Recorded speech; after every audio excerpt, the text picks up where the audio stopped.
The Kansas City Chiefs are 2-3 and people are freaking out.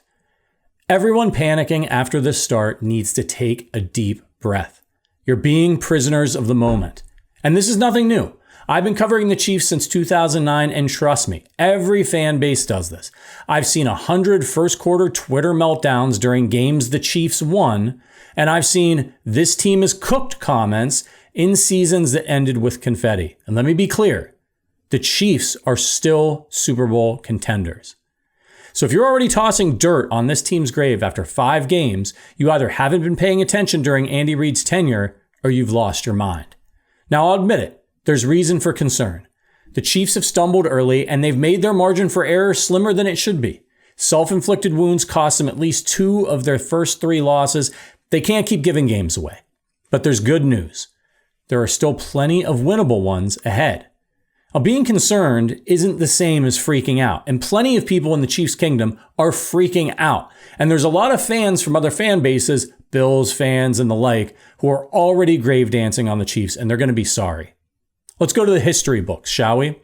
In 2021, the Chiefs also started 2-3. They got smoked 2 weeks later by the Tennessee Titans, 24-3, and fell to 3-4, and everyone declared the Chiefs dead. Mahomes had thrown interceptions in 6 straight games. The offense was a mess. And that team went on to win 9 of their next 10 and made the AFC Championship game. Or how about 2015? They started 1-5 that year. Alex Smith was the quarterback. Jamal Charles was out, and everybody thought it was over. Then they won their next 10 games and obliterated the Texans in the playoffs for their first postseason win since the Truman administration. Since Andy Reid arrived in Kansas City, his worst record is 9-7. That was in 2014.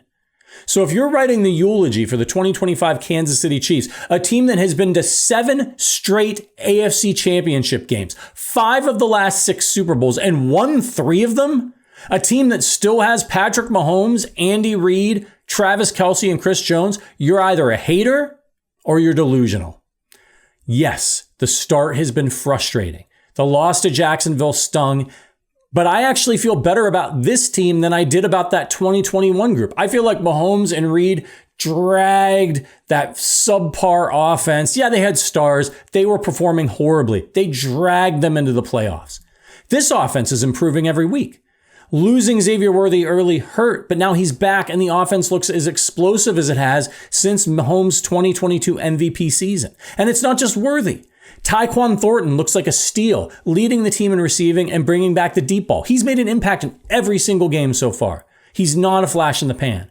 Rookie Brashard Smith is getting more involved as a dynamic pass catcher out of the backfield. Isaiah Pacheco has his burst back. Kareem Hunt is still a short yardage hammer. Josh Simmons looks like the answer at left tackle, and Kingsley Suamataia is settling in at guard. The protection's improving. Mahomes has time again. And Rashee Rice hasn't played a snap of football yet, and he's coming back soon. The Chiefs just racked up 476 yards on a good Jaguars defense. The offense isn't broken. Defensively, yeah, they've been inconsistent, but it's solid and it'll get better. The linebackers are elite. Rookie Noel Williams looks like a gem, and Spagnuolo's defenses always heat up as the season goes on. This group's best football is ahead. The issue that cost them against the Jaguars, penalties, turnovers, special teams miscues, all self-inflicted, all fixable. This isn't a talent problem. It's an execution problem. Could they miss the playoffs? Sure. Anything's possible when you start slow, but it's unlikely. The AFC is not invincible, far from it. The Broncos and the Steelers made the playoffs last year at 10-7. The Dolphins got in at 9-8 in 2022. These teams weren't anywhere near as good as this Chiefs team, and none of those teams had Patrick Mahomes. When the Chiefs stumble, everyone acts like the rest of the league is perfect.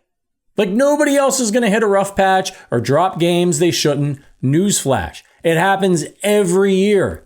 The AFC favorite, Buffalo Bills, just lost to the Patriots. The Chargers, who everyone crowned after week 1, turned around and lost to the Giants. I think the Chiefs will be fine. Actually, I think they'll be better than fine. It's fixable problems, and I trust Andy Reid and Patrick Mahomes to fix them. And when Rashee Rice gets back, this might be one of the top offenses in football again. See, the problem with the doom prophets is that they assume everything that's happening now will keep happening. A bad quarter means a bad game. A bad stretch means a bad season. They ignore years of evidence showing that Andy Reid's Chiefs teams always evolve as the season goes on and they improve. Despite the start, the Chiefs are one game back in the AFC West. They still play the Chargers again and the Broncos twice. They're a long, long way from being done. And for those hand-wringers pointing at the schedule and saying, but they still have to play the Lions and the Colts, relax. You're scared of Daniel Jones? The Colts have been good. For 5 weeks, the Chiefs have been to 7 straight AFC Championship games. How soon we forget? Yeah, the Chiefs still have to play some good teams. But you know what? Those teams, they have to play the Chiefs. Keep the faith and take care of each other out there.